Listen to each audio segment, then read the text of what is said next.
สวัสดีครับพี่นันนี่สวัสดีครับน้องเจมินายครับโอเคครับดีใจมากที่เราจะได้มาร่วมรายการกันในวันนี้รายการ Based on True Story อันนี้ EP 3 แล้วเฮ้ยคนอื่นเข้ามากันแล้วก็แบบ Deep Talk กันครับแต่วันนี้เราปล่อยตัวชิวๆนะพี่สบายเนาะสบายได้ของพี่ตอนนี้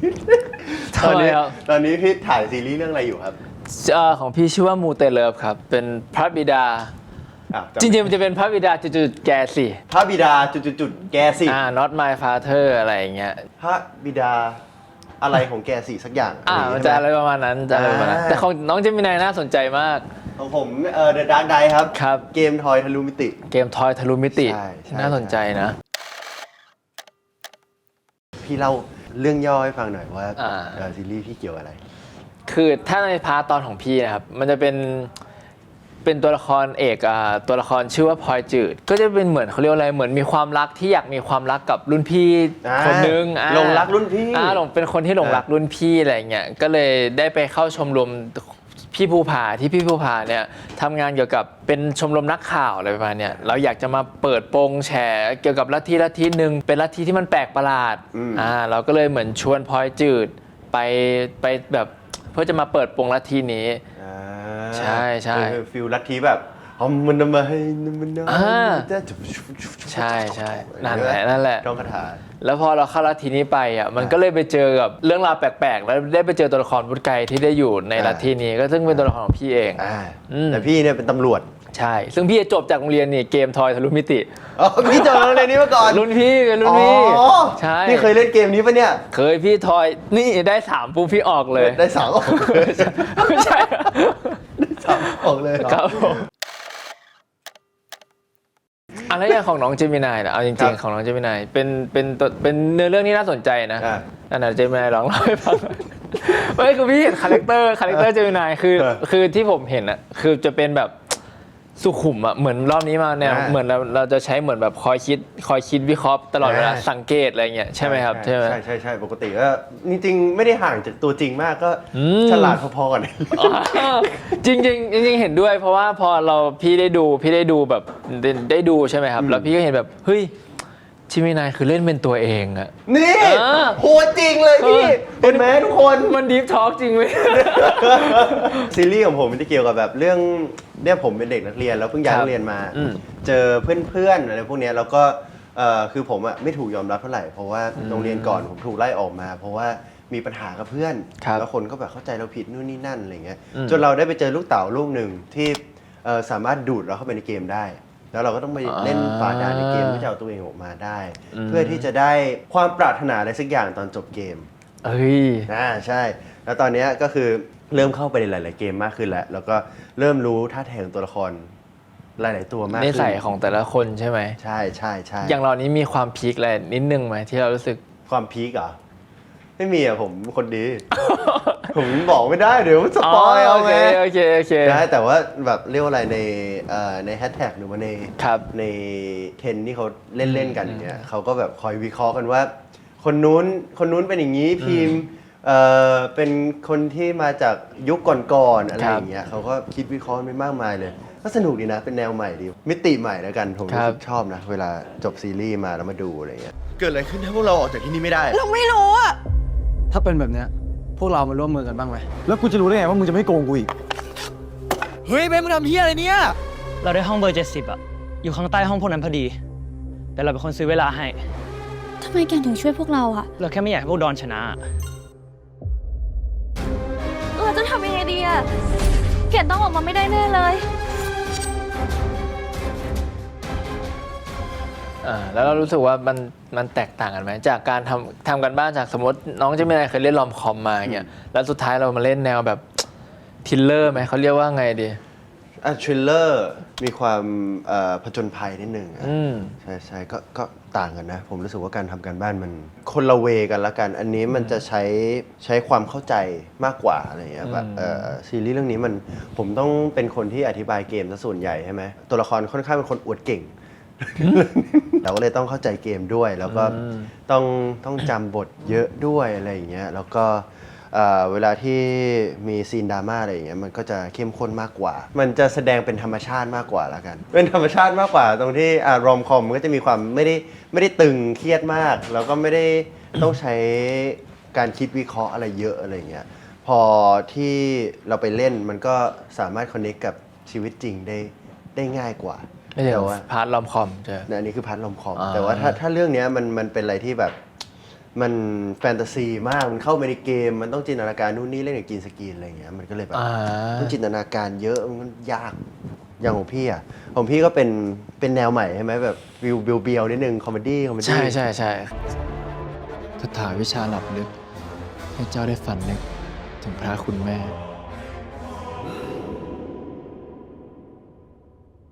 มึงเล่นอะไรเนี่ย คืออย่างพี่จะเจอซีรีส์ที่ค่อนข้างดราม่ามาตลอด อาจจะเจอเรื่องเกี่ยวกับอารมณ์มาเยอะอะไรเงี้ยแล้วพอเราได้มีโอกาสมาเจอเรื่องพระบิดาเนี่ยคือมันแบบพลิกแบบว่าเราโละทุกอย่างทิ้งทุกศาสตร์การทำงานทิ้งอะไรเงี้ยแล้วเราอยู่กับความเชื่อ พี่ก็จะใช้ความเชื่อโดยการทำกันบ้านของพี่คือแบบเชื่อแบบฉันมีอาคมอะไรเงี้ยฉันมีอาคมฉันสามารถใช้วิชานี้ได้อะไรเงี้ยฉันคือมันใช้ความเชื่อว่าตัวเองเท่แบบว่าทั้งที่จริงๆแบบเบียวมากอะไรเงี้ยคือมันจะใช้ความเชื่อนำด้วยแบบในวิธีส่วนตัวพี่นะแล้วยากไหมพี่รู้สึกว่าไหนยากกว่าดราม่าความเป็นดราม่าจัดเลยกับความเบียวความเชื่ออะไรอย่างเงี้ยจริงๆยากไหมพี่ว่ามันยากกันคนละแบบแล้วกันมันน่าจะยากกันหมดเอาจริงๆแบบไม่ค่อยชอบดราม่าหรอกเพราะมันแบบเหมือนทรมานตัวเองอะไรเงี้ยมันเหมือนมันต้องแบบดีฟลึกเข้าไปยิ่งเราเล่นลึกขึ้นมันจะทำให้มันยิ่งเครียดอะไรเงี้ยใช่แต่ว่าเรื่องนี้มันยากตรงที่ต้องให้คนดูเชื่อจริงๆว่าตัวละครนี้แบบเขามีความเชื่อแบบนี้จริงๆเขามีเรื่องราวแบบนี้จริงๆอะไรเงี้ยด้วยตัวละครวุฒิไกรก็จะเป็นแบบเอาเขาเรียกว่าสัญชาตญาณตัวเอง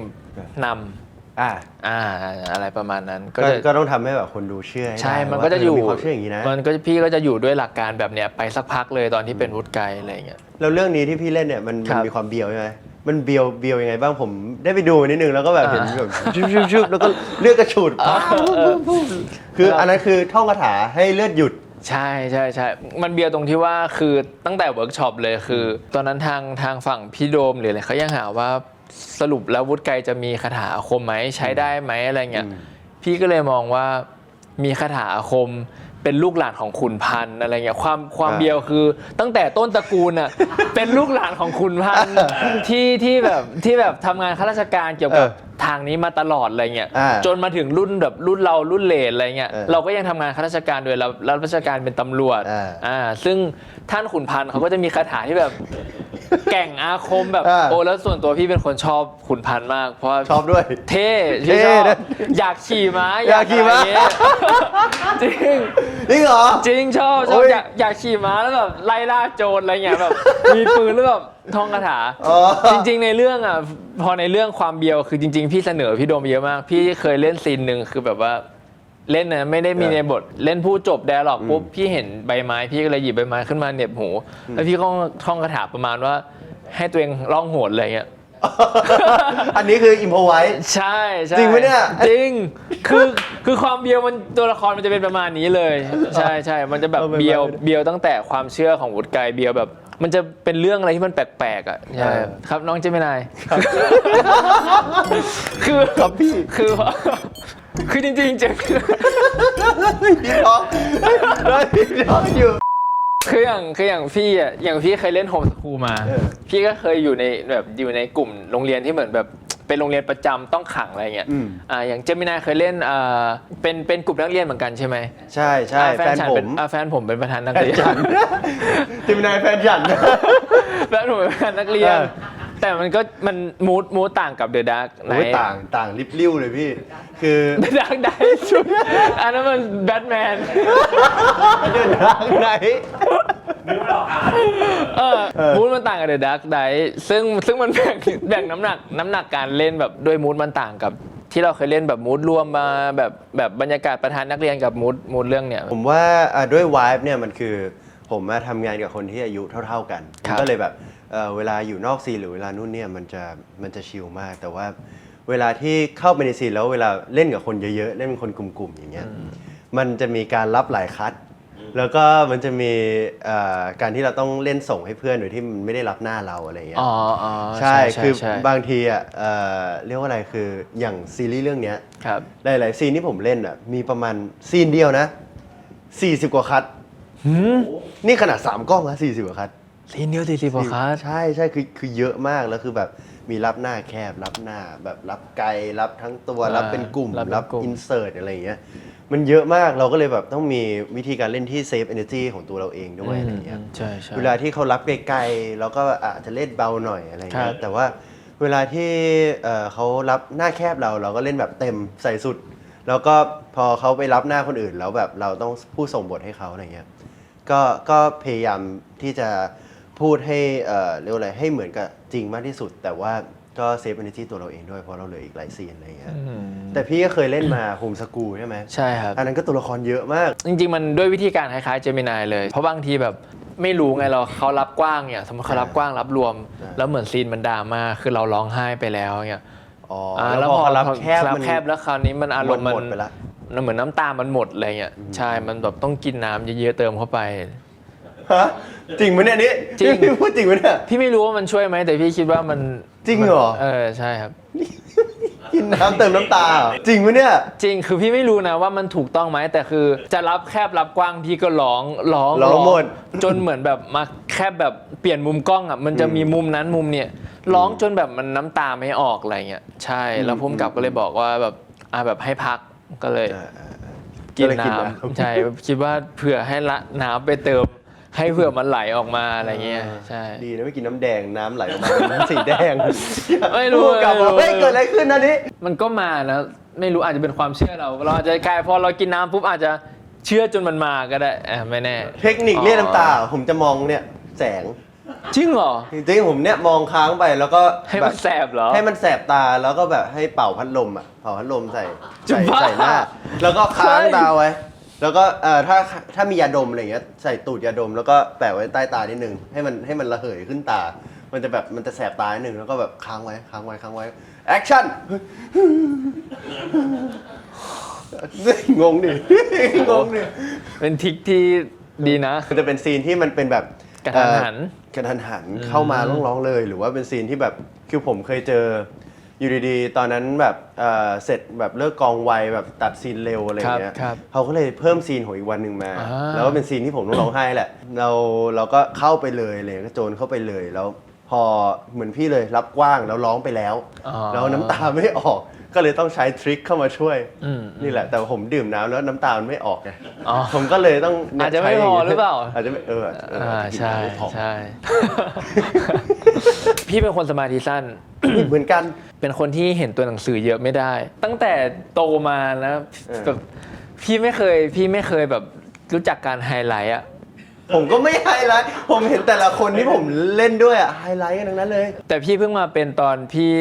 เล่นได้มาทำงานวงการบันเทิงแล้วแบบเริ่มเมื่อก่อนอาจารย์ยังอ่านเปล่าๆใช่ไหมเรายังไม่พอเราเริ่มแบบเรารู้สึกว่ามันต้องจริงจังมากขึ้นอ่ะพี่เลยแบบใช้แค่แต่อันนี้อ่านในโทรศัพท์นะพี่จะเป็นคนอ่านในโทรศัพท์หรือแท็บเล็ตอะไรอย่างเงี้ยพี่ก็จะเอาแบบมันมาไฮไลท์อ่ะแค่ไฮไลท์เป็นสีอะไรแค่นั้นแหละ ให้รู้ว่าตัวเองพูดตอนไหนอย่างงี้ป่ะ ใช่แค่นั้นเลยพูดแล้วเราก็แค่แบบนึกภาพตามปุ๊บแล้วพี่ก็จะไม่อ่านละเพราะพี่เป็นคนอยู่กับตัวหนังสือไม่ได้ ใช่ อยู่แบบมันจะอยู่ไม่ได้เลยคือสมมติว่ามีแค่กระดาษหน้าเดียวอ่ะพี่มีแค่กระดาษหน้าเดียวพี่ดูพยายามแบบอ่านในครึ่งนึงแล้วพี่แบบเดินไปกินแบบกินน้ำกินนั่นกินนี่แล้วสักพักก็แบบ ก็จะอ่านจบ ไม่ได้ว่ะต้องทำให้ได้อะไรเงี้ยก็กลับมาปุ๊บกลับมานั่งปุ๊บออกดูอาหารอะไรดู YouTube ฟัง ดู เพ ใน ล แท็ ง บเล็ตด้วย ใช่ดูฟังเพลงแป๊บนึงแล้วดู กลับ ดึก ไป แล้ อ่า วน ใหม่กลับไปอ่านใหม่ ดึกแล้วแบบไม่ได้ว่ะต้องทำให้เสร็จอะไรเงี้ยก็ไฮไลท์อ่านแบบจำแบบซ้อมกับตัวเองนิดนึงแล้วคราวนี้ก็จะไม่ยุ่งละก็จะแบบแค่แบบประมาณเนี้ย ปล่อยใจจอย ใช่คือเหมือนเราแค่แบบอ่านแล้วก็เรานึกถึงความรู้สึกตอนนั้นแบบที่ถ้าเราได้เข้าซีนนี้แล้วอยู่กับสถานการณ์นี้มันภาพน่าจะเป็นประมาณนี้นะรู้แค่ว่าที่ผ่านมาคือเรื่องราวเคยเกิดอะไรขึ้นกับตัวละครนี้ โหเอ้ย แล้วเรา ถู ก็ ต้อง จะเอาความรู้สึกจากตรงนั้นอะจากตรงนั้นแบบเพื่อมานึกถึงว่าตัวละครนี้เคยผ่านนี้มาแล้วก็อินแล้วก็ลงไปเล่น ด้วยการที่พี่เพิ่งเคยมาไฮไลท์อะพี่เลยแบบอยากรู้ว่าคนอื่นเขาทำกันบ้านกันยังไง ก็เลยแบบว่าไปแบบ แบบเหมือนไปหลอกถามนักแสดงคนอื่นแบบ โดนหลอกถามด้วย เวลาอ่านบทอ่านกันยังไงอ่ะอยากรู้ขอดูกระดาษหน่อยได้ไหมอะไรเงี้ยก็อยาก เหมือนกัน รู้ เลยบางคนก็จะโขพกมาเป็นหลายแผ่นเลยทุก EP เลยพี่ก็คิดแบบเรามีแค่โทรศัพท์เองเลื่อนอ่านกันเลื่อนอ่านอะไรเงี้ยบางคนพกมาแบบปึกปักแต่ก็มันอาจจะเป็นความถนัดของเขาแล้วเขาก็ไฮไลท์ตรงนั้นหยิบมาอ่านได้เลยไงแล้วพี่ก็มาดูของพี่แค่แบบไฮไลท์เฉยๆไงพี่หลังจากนี้ผมเลยแก้ตัวเอง ยังไง ผมเลยแบบ เขียนอะไรลงไปหน่อย ไฮไลท์ปุ๊บแล้วผมอยากเน้นคำเนี่ยผมเลยเพิ่มสีไปตรงนี้อีกนิดนึงใช่ อ๋อให้มันดูมีอะไรบ้างขึ้นผมก็เคยแบบเวลาผมแบบไปถามคนอื่นว่าพวกมึงทำการบ้านยังไงวะแล้วแบบผมเห็นแต่ละคนแบบทำการบ้านมามีขีดโยงนู่นนี่อะไรอย่างเงี้ยใช้ดินสอใช้ไฮไลท์ใช้อะไรนู่นนี่ผมก็แบบเชื่อของกูไม่มีอะไรเลยว่ะพี่ยังมีไฮไลท์ผมไม่มีเลย ผมไม่ทำอะไรเลย ความถนัดของเรามันไม่เหมือนกัน พูดถูกต้อง ใช่ไหมครับ พูดถูกต้อง อย่างเจมินายอาจจะถนัดที่แบบเจมินายเป็นอยู่แล้วมันจะเป็นการทำการบ้านที่แบบทำให้เราได้ดีในเวอร์ชันที่เราที่สุดเพราะบางทีถ้าเราไปทำแบบเนี้ยมันกลายเป็นเราฝืนตัวเองไง ใช่มันก็แบบมันจะล็อกไปหมดว่า มันจะเหมือนว่าเรารู้ว่าเราแบบสมมติว่ายังไงวันนี้ฉันก็ต้องพูดครับ แน่ ใช่ แล้วมันเหมือนแบบสมมติกำลังพูดบทไปเฮ้ยเดี๋ยวต้องพูดครับ มันจะ ครั กังวล เนี่ยมันไม่ธรรมชาติเลยเข้าใจไหมครับสมมติว่าวันนี้จะไปพูดว่าจะไปบทว่าเดี๋ยวคุณต้องไปกินข้าวด้วยกันนะครับเนี่ยมันถูกไหมมันแบบมันจะตกใจ คือบางอย่างเราแค่เราเอาเข้าใจความรู้สึกบทตรงนี้ให้มากก็พอแบบจะพูดในความที่เป็นตัวละครพอแล้วอะไรเงี้ย เดี๋ยวมันจะกังวลเกิน มันจะเครียดเกินพี่ก็เลยจะทำกันบ้านด้วยวิธีแบบนี้แล้วก็เป็นแบบนี้ สมมุติว่าเราพูดว่าต้องพูดว่าเกมทยอยทอย เกมทอยเลยเกมทยอยทอยทันทุทอย ใช่แต่ว่าต้องพูดแบบเกมทอยทะลุมิติอ่ะคือมันต้อง100% perfect อะไรเงี้ยพี่รู้สึกว่ามันไม่มีความเป็นธรรมชาติ แล้วความเป็นธรรมชาติต้องทยอยแล้วค่อยทอย ไม่ใช่คือเราก็จะพูดให้มันเข้าปากเราที่สุดอ่ะพูดในความเป็นเราและเป็นตัวละครนั้นมากที่สุดสรุปก็ทุกคนมีเทคนิคของตัวเอง ใช่ ครับ โอ้ดีใจจริงๆเรามันวิธีเดียวกัน ไว้เราทำงานด้วยกัน ได้เลย เฮ้ยแต่อันนี้ผมอยากรู้นะว่าพี่เข้าจิมเอ็มมาได้ไง พี่ก็อยู่ที่เชียงใหม่ปกติเนี่ยแล้วคราวนี้พี่ก็เหมือนทางตอนนั้นเหมือนทาง GMM น่าจะแบบมีการประกาศแคส F4 อะไรพี่ก็ไม่ได้รู้เรื่องแต่ว่าก็เป็นทางผู้ใหญ่ก็คือเป็นพี่ก้องไฮซาลอนได้ติดต่อพี่ไปเพื่อให้มาแคสพี่ก็เลยได้รู้จักว่า GMM กำลังเปิดโปรเจกต์นี้เพื่อมาแคสพี่ก็เลยได้มีโอกาสมาแคสแค่นั้นเลยใช่อุ้ยก็คือพี่ไม่เคยมีประสบการณ์ทางด้านแบบการแสดงนู่นนี่อะไรมาก่อนเลยถ้างานประจำปีโรงเรียนนับไหมมันก็อะไรประมาณนั้นใช่ตอนนั้นโชว์อะไรมันน่าจะโชว์แบบละครเวทีครับพี่ไม่ใช่ละครเวทีเต้นงานประจำปีเต้นด้วยเหรอโอ้ my god แค่นั้นอะไรประมาณนั้น จริงเหรอน่ารักแล้วอย่างน้องจะมีอะไรเข้าวงการมาได้ไงครับจะเป็นการประกวดครับ Thailand School Star ตอนนั้น2019 5 ปี 6 ปีที่แล้วคือผมไม่เคยคิดว่าผมจะได้มาอยู่จุดนี้จริงๆนะเพราะว่าตอนนั้นน่ะผมเข้าประกวดโดยที่แม่ผมบอกว่าลองดูสิลูกแล้วตอนนั้นเราก็ยังแบบบอกไม่อยู่เลยเหมือนพี่เลยแม่พี่ก็บอกเนาะครับนี่เราเหมือนกันมากเลยเนี่ยคือแม่ผมก็บอกมาว่าแบบลองดูมันเป็นโอกาสแบบลองก็ไม่เสียหายอะไรเงี้ยเราก็เลยลองดูแล้วก็เข้าไปประกวดแล้วก็แบบผ่านเข้ารอบมาแล้วก็ใช้การร้องเพลงในการประกวดอะไรเงี้ยเราก็เลยคิดว่าจิม MTV เนี่ยคงจะเป็นในความคิดเราตอนนั้นนะคงเป็นแกรมมี่แบบร้องเพลงอะไรเงี้ยโอเคผมแบบผมก็เลยโอเคตอนนั้นน่ะว่ามันคงเป็นการร้องเพลงแหละอะไรเงี้ยผมไม่รู้ว่าต้องมาเล่นซีรีส์อะไรอย่างเงี้ยแต่พอเข้ามาแล้วแบบเราก็เริ่มรู้จักนู่นนี่คนนู้นคนนี้มากมายอะไรอย่างเงี้ยพอเขาให้โอกาสเราเล่นซีรีส์แล้วแบบอ้าวจิม MTV ทำซีรีส์ด้วยเหรอครับอะไรเงี้ยผมก็แบบผมก็งงเลยผมก็เลยกลับไปถามแม่ว่ามาร์คอันนี้มาให้หนูมาประกวดร้องเพลงหรือมาประกวดเป็นดาราอะไรผมก็แบบ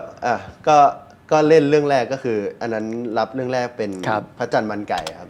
คือตอนนั้นผมเซ็นเข้า GMM ตอน 2019 ใช่ไหมแต่ว่าแฟนผม เพิ่งมาออนตอน 2021 ก็คือ สอง 2 ปี ปีที่ผมไม่มีงานเลย คือด้วยความที่ผมอะไม่รู้ด้วยแหละว่าค่ายนี้เขาทำอะไรกันหรือว่าอะไรอย่างเงี้ยก็เราก็เลยไม่ได้มีความคาดหวังที่แบบเราทำไมเราไม่มีงานสักทีวะอะไรเงี้ยแต่มันจะเป็นในฟีลว่าตอนนั้นคือผมมากำลังสอบหมออยู่พอดีไงแล้วเราก็เลยงั้นตอนนั้นเราตั้งใจกับการ โฟกัสเรียน โฟกัสเรื่องเรียนก่อนละกัน แล้วพอโอกาสมันเข้ามาพอดีกับตอนที่เรากำลังจะเข้ามหาลัยแล้วอะไรอย่างเงี้ยตอนนั้นเขาเช็คคิวแฟนผมมาแล้วเรารู้สึกคิวมันเยอะมากอะไรเงี้ยเราไม่มีทางจัดได้แล้วผมไม่ได้เป็นคนขยันมากขนาดนั้นเราก็เลยต้องเลือกระหว่าง2 ทาง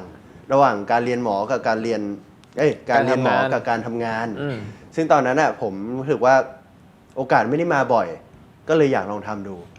ก็เลยเลือกทางนี้ ซึ่งก็คือถ้าถามว่ามันก็มีทั้งข้อดีข้อเสียอะไรอย่างเงี้ยครับแต่ก็รู้สึกโชคดีที่เลือกเดินทางนี้มาครับ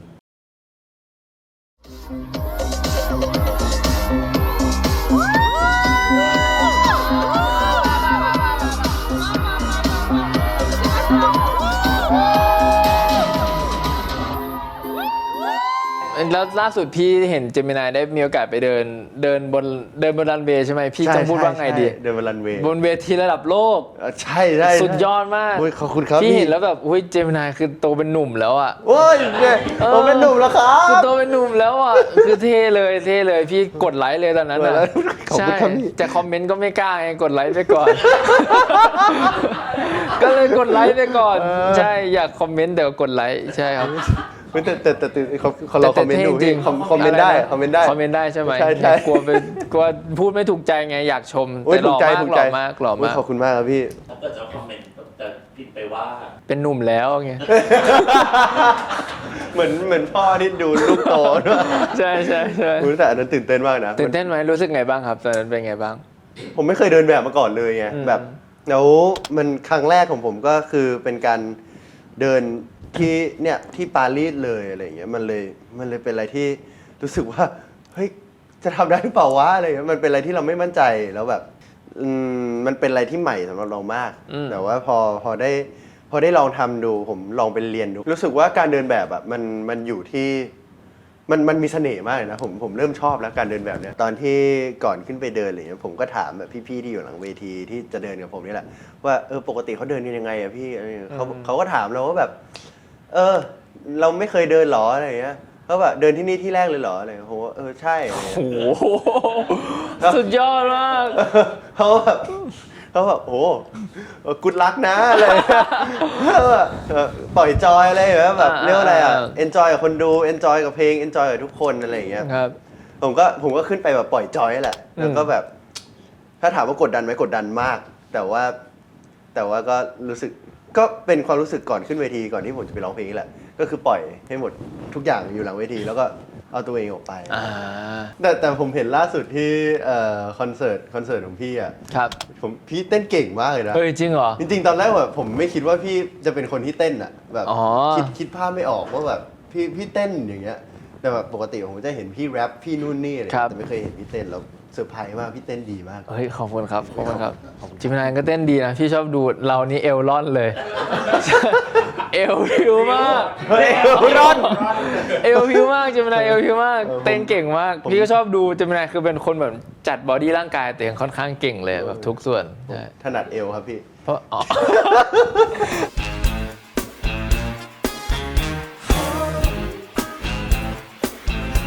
ล่าสุดเพิ่งขึ้นคอนของเจมินายกับน้องโฟร์ใช่ไหมครับ ใช่ครับ ที่ Impact ทีมแพค แล้วแบบประมาณ5ชั่วโมง ใช่ โหเก่งมากแล้วเรามีการแบบเตรียมตัวหรือโฮตรงนั้นยังไงบ้างอะ เรื่องการทำคอนเสิร์ตเรื่องการร้องเพลงการเต้นนู่นนี่อะไรเงี้ยมันเป็นสิ่งที่แบบผมชอบตั้งแต่เด็กอยู่แล้วผมชอบร้องเพลงตั้งแต่เด็กแต่ว่าสิ่งที่เราต้องเรียนรู้ใหม่เลยคือการเต้นผมไม่เคยเต้นมาก่อน แล้วก็ การโฮเวทีกับคนที่เยอะขนาดนั้นอ่ะมันเป็นสิ่งที่ยากมากๆในระยะเวลา5ชั่วโมงทั้งคอนเสิร์ตอะไรเงี้ยผมเลยรู้สึกว่าตั้งแต่คอนเสิร์ตแรกที่เราเล่นที่ Impact จนถึงคอนเสิร์ตล่าสุดที่เราเล่นมา ครับ เราได้เรียนรู้อะไรใหม่ๆทุกครั้งที่เราขึ้นเลย แบบอย่างเช่นครั้งแรกนะที่ผมขึ้น Impact แล้วแบบผมเห็นเวที จากตรงที่ผมยืนที่มันเป็นเวทีแล้วเห็นที่นั่งอะไรอย่างเงี้ยผมรู้สึกว่าเฮ้ยผมแม่งมาอยู่ตรงนี้ได้ยังไงวะแบบเพราะว่าก่อนหน้านี้คือเราอ่ะจะเป็นอยู่ในตรงที่เรามองอ่ะเราจะอยู่ใช่ไหม ความรู้สึกเหมือนโหคือเราอ่ะเคยเป็นคนดูมาก่อน ใช่ แล้วเราเห็นเวทีจากคนที่เขาแสดงแล้วแบบเราดันมาอยู่ตรงที่เขาแสดงอ่ะแล้วเราไปดูคนดูอ่ะมันเลยเป็นความรู้สึกที่แบบเนี่ยพูดอย่างคนลุกเลยแบบมันเป็นอะไรที่แบบมันเกินฝันไปมากๆอะไรอย่างเงี้ยมันฟูลฟิลมากๆแล้วรู้สึกว่าแบบครั้งแรกที่เห็นเลยคือแบบลุงทำอันนี้ให้ได้ดีจริงๆอะไรอย่างเงี้ยอยากทำให้เต็มที่แล้วก็อยากอินสไปเออร์คนอื่นที่มองเราอยู่จากข้างล่างตรงนั้นอะว่าใครที่มีความฝันเหมือนเราใครที่อยากขึ้นมาอยู่จุดเนี้ยมันทำได้ด้วย เอ้ยความคิดดีถูกทัดใจมากเมื่อกี้ ทัดใจ ทัดใจอ่ะชอบเยี่ยมจริงเยี่ยมจริงถ้าได้ยินเพลงต้องยิ้ม ยิ้ม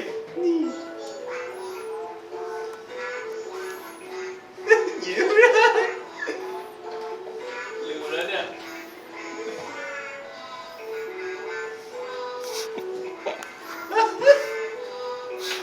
หมุนตัว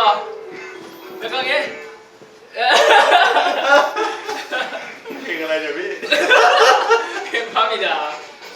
ดีจังน่ารัก เจมินายเป็นคน energy เยอะมาก หรอ ใช่พี่คือด้วยตัวพี่รู้สึกว่าพี่จะ energy ประมาณเนี่ยคือพี่ไปด้วยความ energy แบบที่แบบเหมือนเวลาพี่ออกจากบ้านอ่ะจะรู้สึกว่าวันนี้คือฮึบ energy เพื่อไปทำงานละคือวันนี้คือใส่เต็มร้อยอะไรเงี้ยแบบร้อยของพี่ละใช่ไหมแต่พอเจอเจมินายที่แบบเดินเข้ามาในการเข้าแบบเข้าเหมือนเพื่อมาพร้อมถ่ายงานเนี่ยคือมาได้แบบ เต็ม ปึ้ ร้อย ง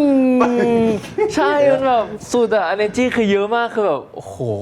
เจมินายทั้งเจมินายทั้งโฟร์เลยนะจริงๆทั้งสองคนนี้คือ energy เยอะมากต้องขอชม อุ๊ยขอบคุณครับ อยากได้ละครึ่งหนึ่งอะเอาจริง จริงมันอยู่ที่งานนี่แหละแบบว่างานมันเป็นประเภทไหนอะไรเงี้ยแต่ว่าถ้าเป็นงานคู่กับโฟนอย่างเงี้ยส่วนใหญ่ถ้ามีคนหนึงดีดแล้วอีกคนหนึงต้องลดลง อ๋อ ไม่งั้นเดี๋ยว2คนดีดแล้วมันจะ มันจะ บูมมันจะแปะ มันจะเยอะเกิน โหนั่นขนาดลดเลยใช่ไหมว่ามีคนลดแล้วถือว่า ลดแล้ว สุดๆเลยนะ แล้วเวลาพี่ไปกับพี่สกายอย่างเงี้ยเวลาส่วนใหญ่พี่สกายน่าจะเป็นคนที่มี energy เยอะกว่าป่ะ ใช่ตัวพี่จะเป็นคนที่เซฟแรงแบบสมมติพี่นั่งแต่งหน้าเนี่ยพี่ก็จะเซฟแรงแบบกินน้ำหรืออะไรต่าง แล้ว ๆ น้ำตาไหล ไม่คือเซฟแรงเพื่อให้ตัวเองแบบฮึบเพื่อไปถ่ายงานใช่จะไม่ค่อยได้แบบว่าไปกระดีกระดาจนหมดเพราะเดี๋ยวมันจะหมดอะไรเงี้ยใช่แต่อย่างคุณสกายเขาจะแบบเขาก็จะมีความเขาก็จะเซฟเหมือนกันแต่เขาก็จะแบบอะไรเงี้ยในแบบของเขาอะใช่คือเพราะว่าแบบผมเห็นพวกพี่อยู่ด้วยกันอะแล้วแบบเวลาพี่ไปออกงานกับเวลาตอนที่พี่อยู่หลังเวทีอะไรเงี้ยเหมือนพี่แบบฮึบเพื่อขึ้นไปเย่อย่างเงี้ย ใช่ เป็นฟิลนั้นใช่ไหม มันจะฮึบก่อนขึ้นเวทีก็จะฮึบกันแล้วก็แบบไป ผมอะเข้าวงการมาตอน 2019 ใช่ไหมแต่ตอนนี้ 2025 แล้วรู้สึกว่าแบบผมผ่านอะไรมาเยอะมากเลยอะแบบรู้สึกว่าจาก 2019 เด็กคนนั้นตอนอายุ 16 อะไรอย่างเงี้ยโตมาตอนนี้มันรู้สึกว่าเป็นคนละคนเลยอะไรอย่างเงี้ยแล้วก็แบบมันเป็นอะไรที่เราภูมิใจในตัวเอง แล้วก็แบบรู้สึกอยากขอบคุณตัวเองที่ยอมทำอะไรที่เราไม่ได้มั่นใจตอนแรกที่มันอยู่นอกคอมฟอร์ตโซนของเราอะไรอย่างเงี้ยรู้สึกขอบคุณตัวเองมากที่กระโจนเข้าไปแล้วก็ทำมันโดยที่ไม่รู้ว่าข้างหน้ามันจะเป็นยังไง แต่ว่าก็ทำเต็มที่ที่สุดในตอนนั้นนี่แหละขอบคุณที่เชื่อแม่แล้วก็ขอบคุณที่ ไม่หยุดพัฒนาแบบพัฒนาไปเรื่อยๆในทางของตัวเองแล้วก็คอยซัพพอร์ตคนรอบข้างให้ได้มากที่สุดเท่าที่เราจะทำได้อะไรอย่างเงี้ยขอบคุณเจมินายอายุ 16 ขวบ ของพี่ใช่ไหมคล้ายๆเจมินายฟังเราอยากทำเพื่อแม่บางสิ่งบางอย่างอยากก็เชื่อแม่แล้วเราลองกล้าที่จะตัดสินใจเข้ามาลองทำดูให้เต็มที่อะไรเงี้ยอยากขอบคุณที่เต็งไม่ยอมแพ้แล้วกันใช่ไหมอยากขอบคุณที่เต็งไม่ยอมแพ้เอาจริงๆทั้งเจมินายแล้วก็อันนี้แล้วกันที่ต้องขอบคุณแบบคนรอบข้างด้วยที่ขอบคุณแบบแฟนคลับหรือผู้ใหญ่หรือทุกคนอะไรเงี้ยที่ทำให้เราเหมือนเป็นแรงผลักดันทำให้เราแบบเดินต่อไปอะไรเงี้ยใช่ก็อยากขอบคุณทุกคนขอบคุณตัวเองแล้วก็อยากให้ทุกคนรักตัวเองครับขอบคุณครับ ครับผม ในเรื่องเจมินายชื่ออะไรล่ะชื่อสมุดครับ เฮ้ย ได้ เท่บุ๊กเรียกบุ๊กได้ไหมแล้วพอดีจบอินเตอร์ มหาสมุทร อ๋อ มหาสมุทร is an ocean อ๋อโชคดีโอเค ยังไงก็ฝากพี่นานี้ดู The Dark Knight ด้วยนะครับ ได้ พี่ เลยครับน้องมหาสมุทร เดี๋ยวพี่จะไปดู ขอให้เราผ่านด่านเกม ได้เลย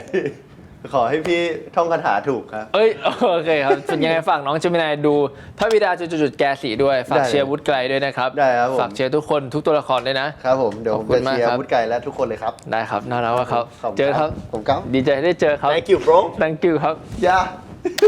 ดีตลกเลย เออ มันมีอะไรที่เหมือนกันแบบ ใช่ใช่แต่บัง คือ เอิ ที่ ญ ไม่ นะ รู้อะ ไม่รู้ความคิดเหมือนกันขนาดเนี้ยแบบเรื่องราวอะไรต่างๆ ดีดี มันเหมือนกันหลายอย่างนะทั้ง ใช่ การอ่านหนังสือด้วย เออ การเข้าวงการด้วยอะไรอย่างเงี้ย อ๋ออันนี้จะอัดต่อไปเนี่ย อันนี้คือ end credit นะ เราได้ยกกระแยงเลยเคย อ๋อ ทำงานขนาดมาก่อนปะ ไม่เคยนะน้องไม่เคยเลยไม่เคยคุ ส่วน ย ใหญ่จะเจอกันในงานตามอีเวนต์อะไรพวกเนี้ย เจอแบบอ่ะแต่งหน้าทักทายกัน ใช่ใช่ เจอในงานแบบแล้วไทม์ไลน์เราทำงานไม่ตรงกันอยู่แล้ว สมมุติว่าครึ่งเช้าเป็นสกายนันนี้ครึ่งบ่ายเป็นของเจมินาย ใช่ โฟร์ ล่าสุดด้วยนะ ใช่เราก็จะเจอกันแบบจังหวะแกป แวบ ที่ต้องรวมกัน แวบนิดนึง แล้วแบบคุยกันได้แค่ทักทายมันไม่มีโอกาสให้แบบคุยเปิดใจแบบนั่งอะไรอย่างเงี้ยใช่ โคตรดีป่ะครับ